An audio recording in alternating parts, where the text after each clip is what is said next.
Hola, muy buenos días, qué gusto saludarlos. Mi nombre es Héctor Chinchilla y en nombre de Universidad Galileo les queremos dar la cordial bienvenida al segundo día del 31º encuentro de profesores.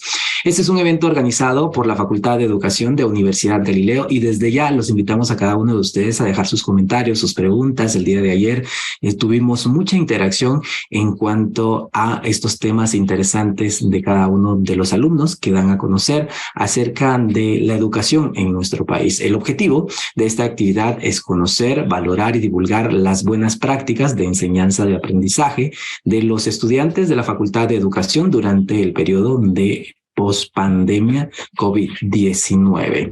Bueno, y quiero contarles que hoy tenemos a una invitada especial, es la doctora Silvia Arce, es doctora en dinámica humana, graduada con magna cum laude, tiene un máster en medición, evaluación e investigación educativa, estudió la licenciatura en educación y profesora especializada en educación de niños especiales, en la educación de niños también con problemas de aprendizaje, con un diplomado en docencia universitaria.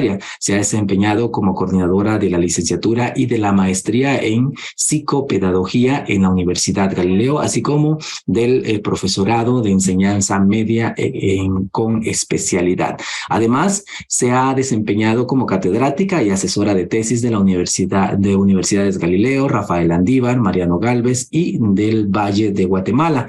Ha sido consultora en organismos tanto nacionales como internacionales. Y les cuento además que es coautora de varios libros sobre educación especial que se ha utilizado como libros de textos en varias universidades y centros educativos. También tiene amplia experiencia en la elaboración de módulos de apoyo y aprendizaje y en procesos de educación virtual. Una de las cosas que más le apasiona es el funcionamiento del cerebro humano y entre sus hobbies están jardinería y, por supuesto, las mascotas. Si ustedes van a ver algunas mascotas, un gato que pase por ahí, ya lo saben, ella es amante de los animales y específicamente de las mascotas. Y al fondo van a escuchar un canario.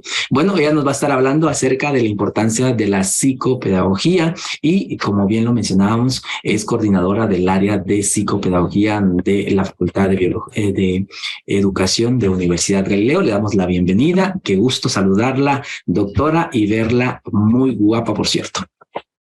Muchísimas gracias, Héctor. Para todo el público que nos acompaña, bienvenidos. Gracias por unirse a este esfuerzo que anualmente ha hecho la Facultad de Educación.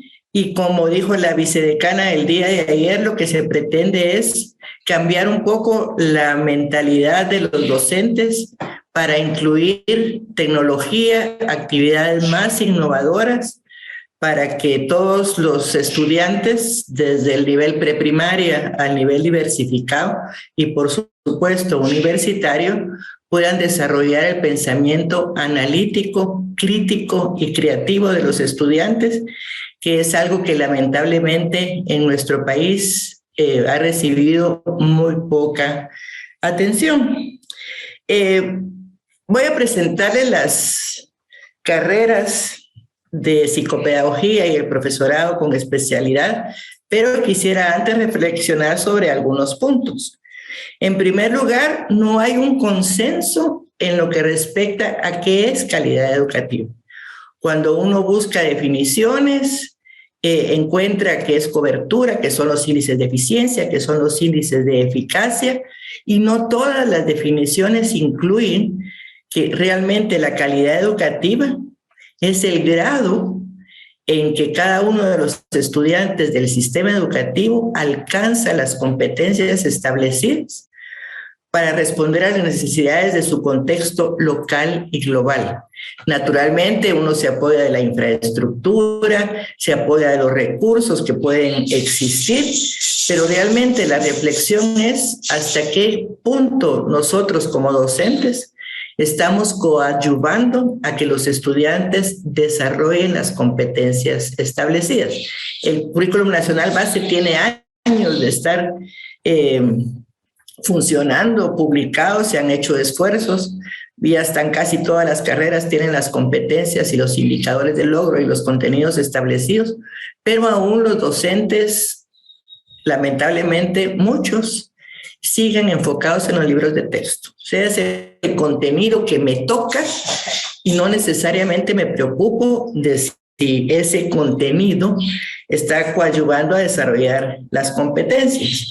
Y otra cosa con respecto a la calidad educativa, y en eso sí hay consenso, es que no es responsabilidad del Ministerio de Educación, no es responsabilidad de los centros educativos, es una responsabilidad, en este caso, de todos los guatemaltecos. Cada uno de nosotros, de alguna forma, algunos más, algunos menos, ponemos nuestro granito de arena para que el sueño de la formación de competencias de los estudiantes se haga una realidad.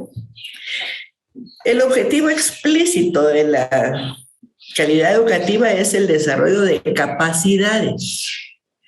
Y esas capacidades tienen que ser o tienen que ver con todo lo que es conceptual, que son los contenidos declarativos en el CNB, lo que es procedimental, cosas que yo puedo hacer con ese conocimiento, y contenidos actitudinales, que es cómo lo hago, doy mi mejor esfuerzo, doy la mía extra, o me quedo así como en el camino. Y todo eso con el propósito de mejorar los aspectos sociales, ambientales, políticos, etcétera, que tiene nuestra sociedad.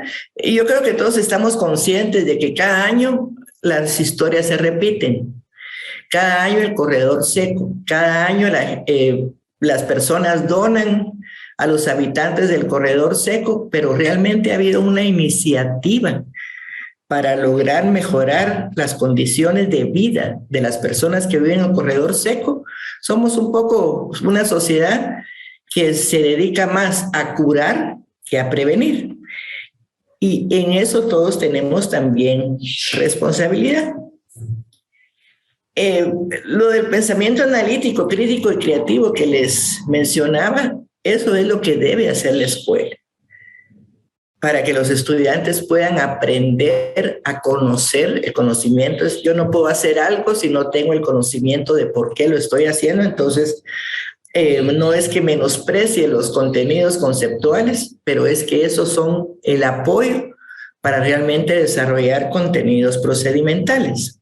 Y en el área afectiva, la promoción de valores que tienen que ver con cómo me relaciono conmigo mismo y cómo me relaciono con los demás, que sería, en palabras del CNB, aprender a ser. ¿Cómo era la calidad educativa de Guatemala antes de la pandemia? Uno de los problemas es que no estamos educando a todos nuestros habitantes. O sea, la cobertura por niveles educativos sigue siendo baja.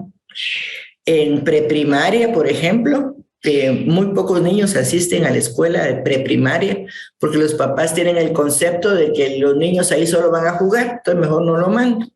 Cuando es una etapa importante porque se aprovecha todo el potencial cognitivo del estudiante para desarrollar las destrezas y habilidades.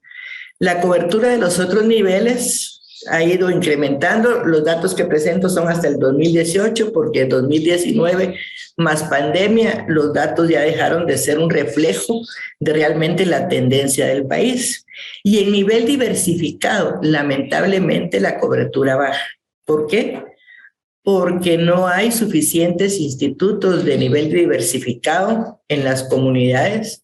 Muchos estudiantes que aspiran a estudiar diversificado tendrían que desplazarse muchísimos kilómetros para llegar a su centro educativo. Y además, que esa es una constante desde hace años en Guatemala, que los estudiantes tienen necesidad de ayudar a sus padres y empezar a trabajar. Si vemos la cobertura educativa por departamento, la cobertura educativa en preprimaria más baja es en el departamento de Zacapa. Entonces, no estamos educando a todos los guatemaltecos que deberíamos educar. Y tras eso, el problema es que no desarrollamos el pensamiento analítico, crítico y creativo, entonces nuestros indicadores son muy malos, como este. Vean, por ejemplo, la tasa de promoción, cómo ha ido descendiendo. Aquí aparecen solo los tres, primaria, básico y diversificado, porque en preprimaria los niños aprueban el grado automáticamente. La tasa de deserción es del 4%, que son estudiantes que ingresaron al sistema educativo, o a un grado, pero por distintas razones, muchas veces porque la metodología de enseñanza-aprendizaje no les hace sentir, prefieren abandonar sus estudios y lamentablemente muchos de esos que abandonan, por ejemplo, en quinto primaria, no regresan nunca más al sistema educativo. Tenemos también aquí otra gráfica que nos muestra las tendencias respectivas. Aunado a eso, y esa es una muestra de qué estamos haciendo con las capacidades de nuestros estudiantes, tenemos que en el 2019, que fue el último año en que se evaluó a los graduandos, pues después entramos en pandemia, solo el 37% de los graduandos se ubica en el nivel de logro en lectura. Quiere decir que de cada 100 estudiantes que están a punto de graduarse, solo 37, no es que sepan leer, solo 37 pueden realmente aprovechar lo que leen porque su comprensión de lectura es buena. Y matemática, ahí estamos mucho peor. Solo el 13.56% de los estudiantes que están por graduarse pueden resolver problemas matemáticos, que a veces son problemas de la vida diaria y no son capaces de utilizar la matemática para tomar la mejor decisión. Entonces, no solo no atendemos a todos los estudiantes que deberíamos, sino que los atendemos mal. ¿Cómo es posible, por ejemplo, que una persona estudie 11 años y no sepa utilizar la matemática para resolver problemas? ¿Cómo es posible que estudie 11 años y no tenga las habilidades mínimas de comprensión lectora? Ahora, cuando uno ve los resultados de la evaluación de los docentes, que es la gráfica que está del otro lado, entonces se da cuenta de por qué. Vean, por ejemplo, el porcentaje de docentes evaluados que se ubicaron en un rango de 90 puntos o más en comunicación y lenguaje, 0.70%. Quiere decir que de cada 100 maestros, casi solo el 1% logra una calificación aceptable en comunicación y lenguaje, y están los otros valores para las otras áreas que se evalúan. Y si ven también la gráfica, ven que el desconocimiento de los docentes con respecto a las estrategias de enseñanza-aprendizaje que deberían de implementarse en el aula, en una educación por competencias, dentro de un enfoque constructivista, también es mínimo. Ahora uno podría cuestionarse, pero entonces, ¿por qué se contratan estos maestros? El Ministerio de Educación tiene desde hace años la Junta de Calificación, y una vez le hice yo la pregunta es que si no los contratamos, si los contratamos solo a los que alcanzan los resultados esperados, no podemos llenar las plazas, porque ese es el reflejo de cómo salen de diversificado, ese es el reflejo de cómo salen de básico, ese es el reflejo de cómo salen de primaria, y entonces ahí está el montón de eslabones de la cadena, que es lo que nos tiene así. Ahora, una reflexión es, ¿realmente aprendimos? Que ese es el tema central de este encuentro. ¿Aprendimos a manejar las cosas diferente durante la pandemia? ¿Realmente innovamos? Este es el resultado de una observación que se hizo en un aula de primero básico en la clase de idioma español. Está casi textual.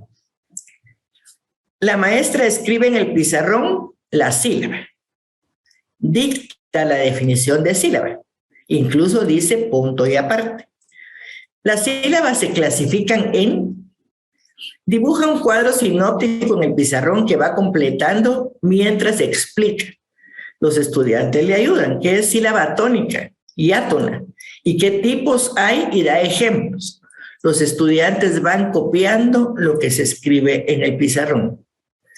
primero básico, están aprendiendo qué es la sílaba. No debería ser ese algo que ya manejan desde primaria. Durante la pandemia, esta no fue una observación, sino fue una tarea de un estudiante del profesorado de enseñanza media con especialidad, en la que se les preguntó: si usted fuera un estudiante suyo, ¿qué emociones despertaría la forma en que durante la suspensión de clases por la pandemia sirvió sus clases? ¿Qué hizo que lograra enganchar a los estudiantes? ¿Qué no hizo y debió hacer? Y la respuesta de un profesor de computación fue angustia, porque la mayoría de las veces no entendía el área de programación.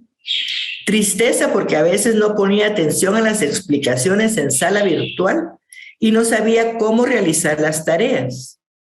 Alegría, cuando realizaba el profesor los ejercicios en la sala virtual y nosotros solo debíamos copiar y que funcionara. Y tenemos al profesor de matemática. Aburrido, porque las clases eran teóricas, cuando mi materia es más práctica. Eran más dictados e investigaciones, cuando esta materia es más práctica. Entonces tenemos que antes de la pandemia, copia y dictado. Tenemos que durante la pandemia, en modalidad virtual, copia y dictado. Y después de la pandemia, esta fue una observación que se hizo este año en un aula para quinto primaria en L1. La docente revisa unas tareas. Al terminar, les dicta el contenido del tema que toca y les indica que elaborarán un esquema, por lo que deben usar el cuaderno en forma horizontal. Escriben el pizarrón para que los estudiantes copien los distintos tipos de esquema y va agregando en qué consiste cada uno. Entonces regreso a la reflexión. ¿Realmente aprendimos como docentes? ¿Realmente innovamos como docentes? Yo, la primera vez que un estudiante de la universidad me comentó que había por casualidad visto la clase virtual que le daban a un sobrino y que la maestra lo que les ponía a hacer era copiar el libro de texto al cuaderno por Zoom, eso me pareció el colmo de los colmos, pero aparentemente esa sigue siendo nuestra realidad. Entonces, ¿qué es lo que ofrece nuestro sistema educativo? El docente, lamentablemente, en muchos casos, sigue siendo el centro del aprendizaje. Él es la figura máxima, él es el que sabe, él es el que comparte. Una misma forma de enseñar para todos, no hay diferencia por quienes prefieren escuchar, quienes prefieren aprender viendo, quienes prefieren hacer haciendo. No hay diferencia por estilos de aprendizaje, por inteligencias predominantes. Sigue predominando el aprendizaje receptivo y sigue predominando un aprendizaje memorístico y literal. Y eso realmente no desarrolla pensamiento analítico, ni crítico, ni creativo. ¿Cuáles son las consecuencias? Las empresas no logran llenar las plazas vacantes. Este es un reporte del Ministerio de Trabajo y Previsión Social. En una ocasión inscribió a 38,004 personas que buscaban oportunidades de empleo, las ferias de empleo.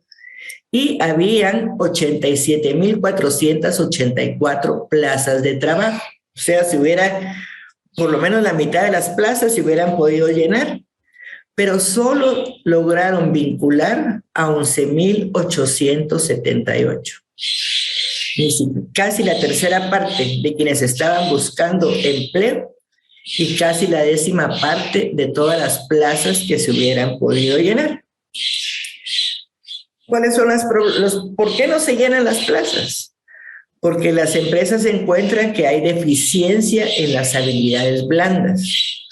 Una habilidad técnica, por ejemplo, de un herrero es su capacidad de soldar. Pero ese herrero, una competencia blanda es la capacidad de trabajar en equipo, de comunicarse, de ser puntual, de ser responsable. Entonces, aparentemente ni siquiera eso está haciendo la escuela, no está desarrollando habilidades blandas.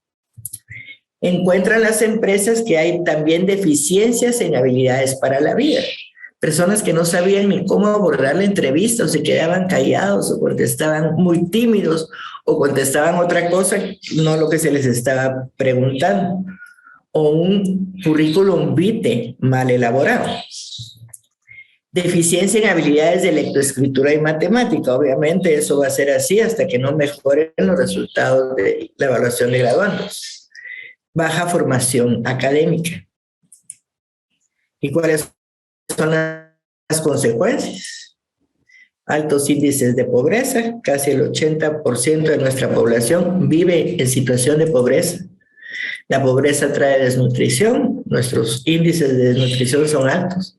Una alta tasa de migración, la gente no encuentra aquí oportunidades, entonces prefiere enfrentar todos los riesgos que implica cruzar el río Bravo o el desierto para buscar el sueño americano cuando podríamos soñar aquí.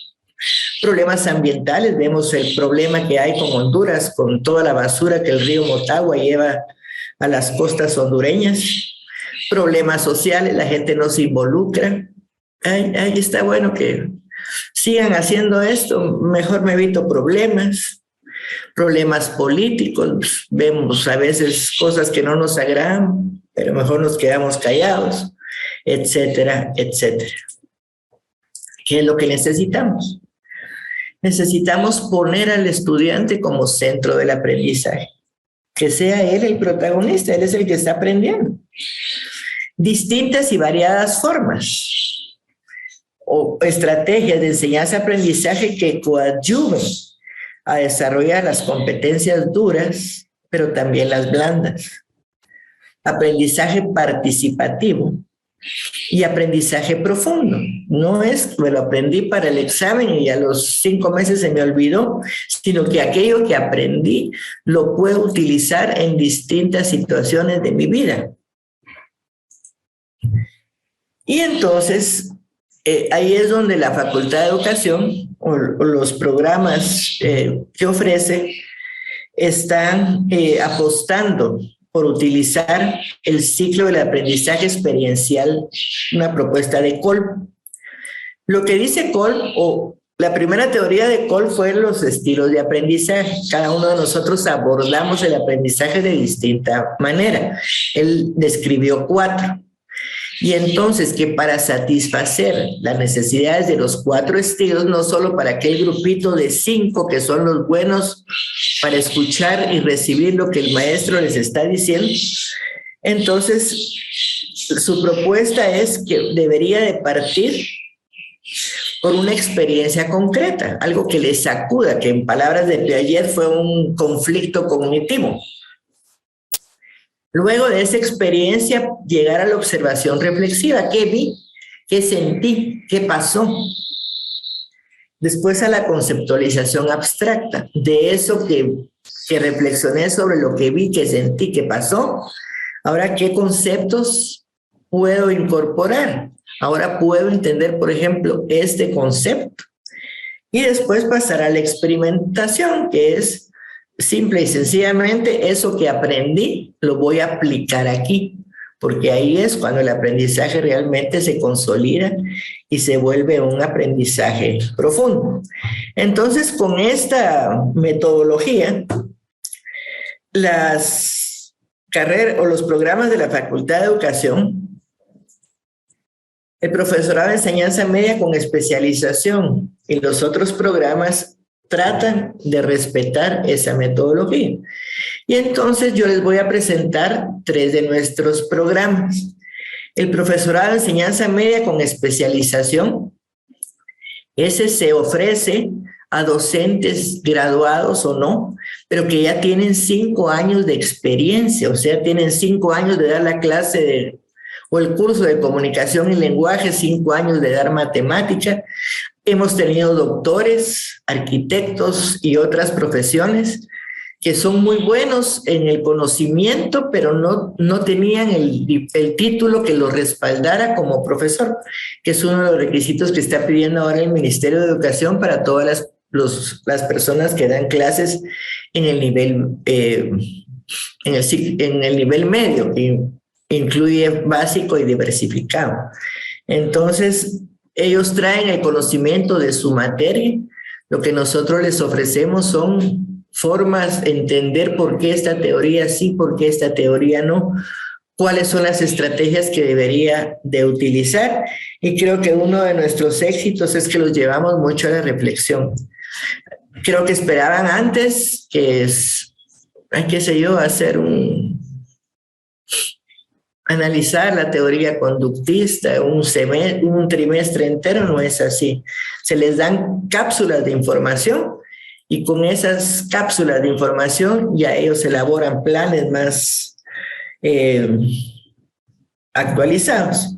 Y ofrecemos 15 especialidades, solo estamos ofreciendo las especialidades para el ciclo básico. Tenemos este es el perfil de egreso. Aspiramos a que los profesores que se gradúan en la facultad sean un modelo que inspire a otros a buscar la excelencia, contribuye a formar ciudadanos que transformen positivamente su entorno y el de las personas que le rodean, con el propósito de mejorar el índice de desarrollo humano del país, que sigue siendo bajo. Diseñe, aplique y evalúe programas y procesos de enseñanza-aprendizaje, incluyendo la utilización de materiales didácticos y tecnología que respondan a las necesidades educativas de las personas, de acuerdo con su contexto, su potencial y sus habilidades, u orienta su diseño, aplicación y evaluación. Está organizado en 12 cursos. Los estudiantes llevan 2 cursos por trimestre y desde antes de la pandemia este profesorado se lanzó en 2018. Se ofrece totalmente virtual de forma asincrónica. Luego tenemos la licenciatura en psicopedagogía. Está funcionando lo ofrecemos desde el 2006, que es un programa orientado a formar profesionales de la educación científicamente preparados para seleccionar, graduar y estructurar estrategias de intervención para atender desde una dimensión ecológica las necesidades educativas de las personas dentro de un enfoque de intervención preventiva, potencializadora y correctiva. Busca el desarrollo de los estudiantes en el plano personal, académico y profesional, integrando la fundamentación teórica, la práctica y la investigación. Este es el perfil de egreso. Gira alrededor de 4 competencias. No las voy a leer, pero ustedes pueden tener una idea o pueden pedir por el chat que se las compartan. Es una carrera de 60 cursos, 5 años de duración, 10 semestres. Y se ofrece en el horario de lunes, miércoles y viernes de 16 a 20 horas. Y la maestría en psicopedagogía, que es un programa dirigido a profesionales interesados en desarrollar las competencias requeridas para ofrecer a los estudiantes guatemaltecos una educación de calidad dentro de un contexto de diversidad. Está orientado a formar profesionales especializados en la atención de estudiantes con necesidades educativas especiales. Está organizada en 8 trimestres, 24 cursos, son 3 cursos por trimestre. Y a partir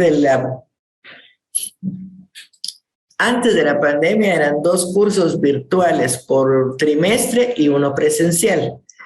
A partir de la pandemia y viendo que se podía, algo que yo temía mucho era un cierto tipo de cursos que era difícil hacerlos en modalidad virtual, pero la experiencia nos demostró que es posible y entonces se quedó 100% virtual. Así es que para las personas interesadas en cambiar eso de que el profesor sigue siendo el centro, de que el estudiante solo es pasivo y receptivo de la información, cambiar esa mentalidad o atender necesidades educativas especiales o diseñar currícula o programas para que se ajusten a las necesidades de este estudiante en particular, cualquiera de las 3 carreras que tuve el honor de presentarles puede ser una excelente opción. Agradezco mucho su su participación y espero que el resto del día y los talleres que se ofrecen realmente sean de su agrado. Muchísimas gracias por su atención.